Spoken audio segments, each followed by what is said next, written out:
आज आपने press conference बुलाई है, आपका क्या मुख्य उद्देश्य है जो आज प्रेस की आपको ज़रूरत पड़ी है?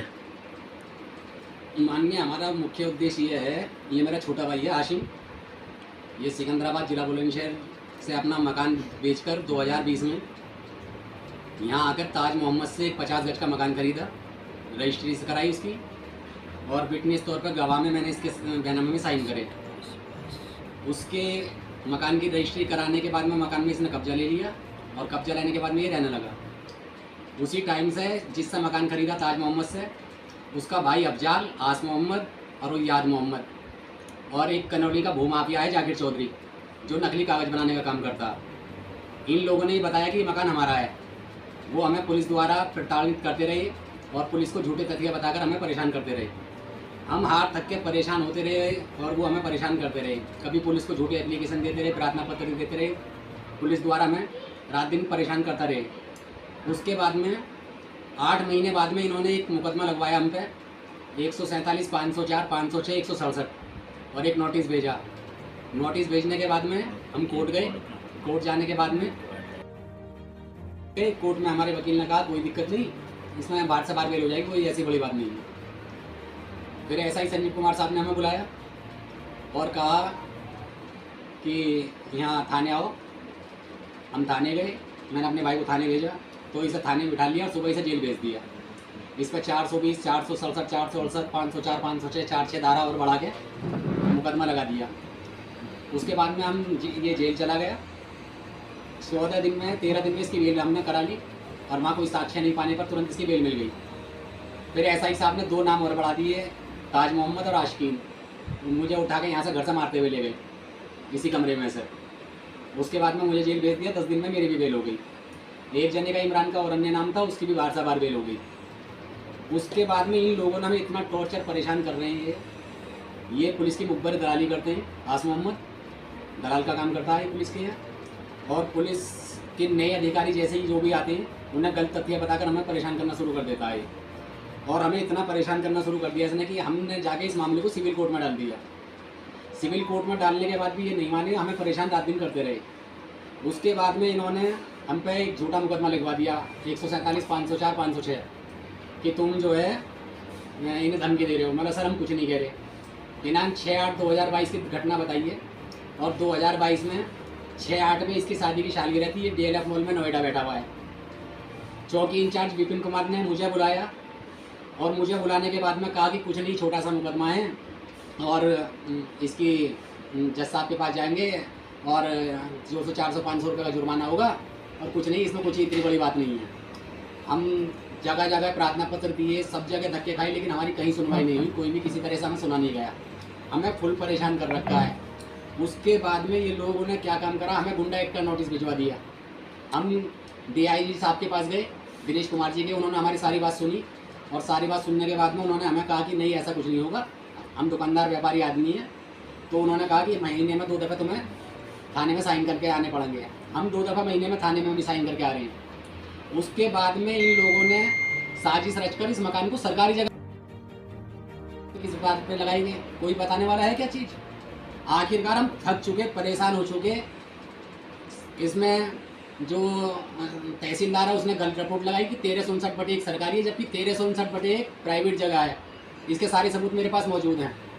हमें रात दिन परेशान चारों तरफ से कर रहे हैं, कहीं भी हमारी सुनवाई नहीं हो रही। हम इतने परेशान हैं।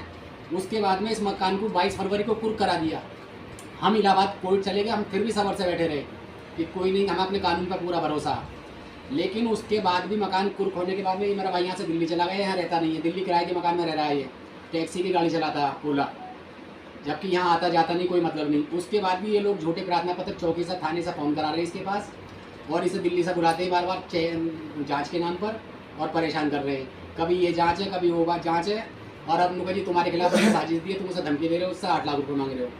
यानी कि हमारे पूरा घर का घर लुट गया, हमारे मकान में कुर्की हो गई, हमें परेशान करके रख दिया। उसके बाद भी हमें परेशान करवाया जा रहा है, हमारी कहीं सुनवाई नहीं हो रही। उसके बाद में आप ये लगा लो, 8 अप्रैल से इस मामले की जांच चल रही है। अभी तक इसकी जांच पूरी नहीं हुई, 2 महीने हुए। हम कमिश्नर साहब के पास भी गए, CP साहब के पास भी गए, पत्र देती है तो चौकी से हमें फ़ोन करके बुलाया जाता, हमें परेशान कराया जाता, पूरी तरीके से टॉर्चर कराया जाता। हमसे धमकी लहजे में बात करते चौकी वाले, हमसे सीधी बात नहीं करते। मैं आपसे एक सवाल पूछता हूँ कि जो आप विपक्ष पे इल्ज़ाम लगा रहे हैं दूसरी पार्टी पे, किस आधार पे, क्या सबूत है आपके पास कि उन्होंने आपके साथ धोखा किया है?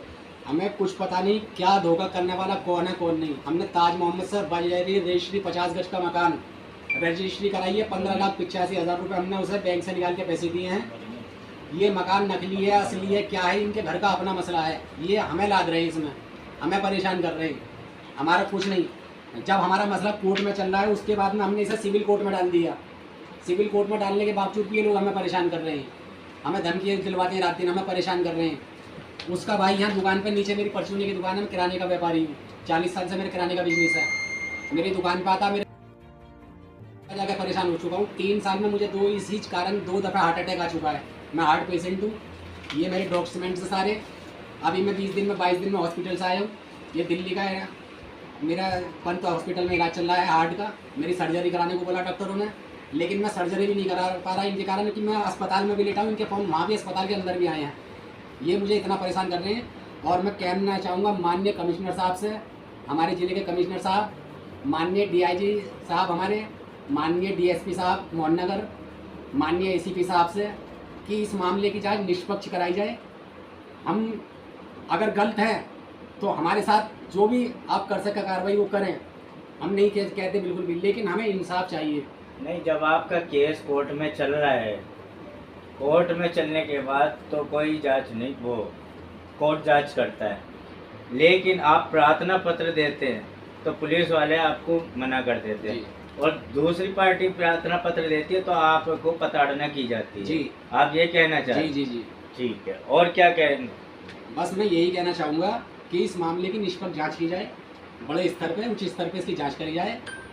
और ताज मोहम्मद ने ये मकान हमें बेचा है, इनके घर का क्या मसला है हमें नहीं पता। ये ताज मोहम्मद, अफजाल, आस मोहम्मद, याद मोहम्मद और जाकिर चौधरी, ये भूमाफिया टाइप के लोग हैं और इनकी छवि हिस्ट्री सीटर है। और हम दुकानदार व्यापारी आदमी हैं। हमने ज़िंदगी के अंदर कभी पूरी लाइफ में, मेरी 48 साल एज हो चुकी, हमने कभी ज़िंदगी के अंदर थाने चौकी नहीं देखे, ना कभी हम थाने चौकी गए। ये पहली दफ़ा यहाँ के हमारे साथ ये घटना घटित हो रही है। हमें गुंडों द्वारा पीड़ित किया जा रहा है, हमें परेशान किया जा रहा है। तो मेरी के माध्यम से क्या आप बात कहना चाहते हैं, किस तरीके से आप क्या चाहते हैं उस चीज़ को बताइएगा। मीडिया के माध्यम से मैं ये कहना चाहता हूँ कि आप बहुत बड़ा आरोप लगा रहे हैं। मीडिया माध्यम से मैं ये कहना चाहता हूँ कि हमारा मकान कुर्क हो गया, हम इलाहाबाद हाई कोर्ट चले गए, हमें अपने कोर्ट, अपने न्यायालय पे पूरा भरोसा है, विश्वास है, उसके बावजूद भी ये लोग हमें परेशान क्यों कर रहे हैं, हमें क्यों परेशान कर रहे हैं। जब कोर्ट में केस चल रहा है तो कोर्ट के भरोसे रहे हैं ना, हमसे क्यों परेशान कर रहे हैं। हमें धमकी दिलवाई जा रही है कि मुकदमे वापसी ले लो।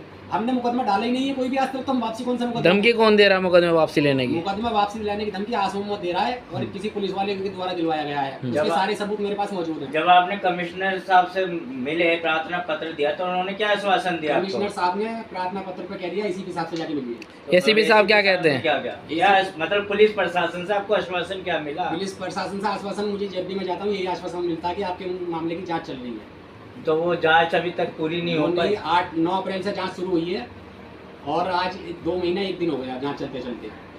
उस बीच में अभी 24 तारीख में इसने कोई प्रार्थना पत्र दिया था आस मोहम्मद ने DCP साहब के यहाँ पर कि ये मुझे धमकी दे रहे हैं। कहने का मतलब आपका ये है कि पुलिस प्रशासन के कार्य से आप नाखुश नजर आ रहे हैं? जी जी जी जी जी।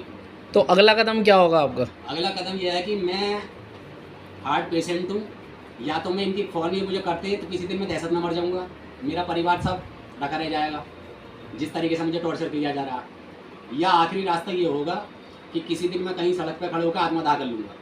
बस इसके आगे मेरे पास कुछ ऑप्शन नहीं है। मैं पूरी तरीके से टूट चुका हूँ, बीमारी में पड़ा रहता हूँ। अब आप ये लगा लीजिए मुझे 1 महीने से 20 से 22 बोतल चढ़ चुकी हैं, आप मेरे हाल देख सकते हैं।